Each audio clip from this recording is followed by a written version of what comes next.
Dalawang bonte, tapos may chili garlic, may sabaw ng sinigang, kanin itlog. Tapos, sabi niya, masasabugin mo ba dyan kung may napakadaming pagkain nito? Sabi ko, para sigurado hindi ka magugutuman. Sila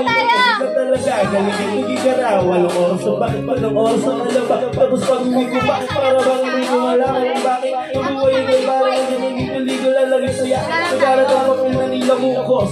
Ang dami ng kaping ipinautos. Sita ng aking ballpen, malapit ang maubos. Isang pataka lang pero aking ibubungos. Hindi na nga magkamali ang isang tulad ko.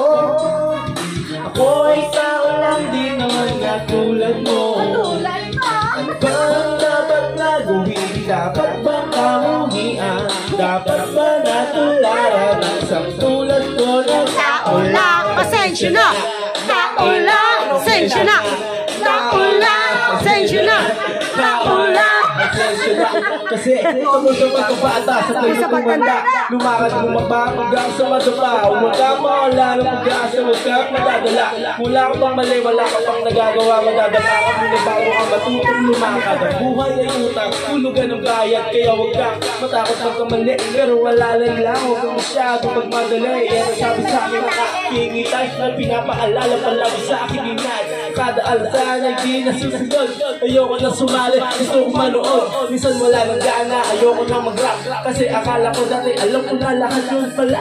Kulang pa ang kaalam ako labis. Ngayon alam ko na kung ba't may pambura ang labis. Hindi ba na magkawali ang isang tulad ko?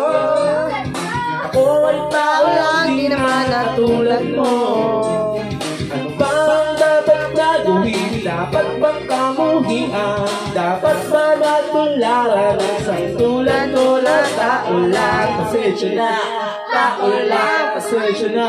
Tao lang! Pero di ba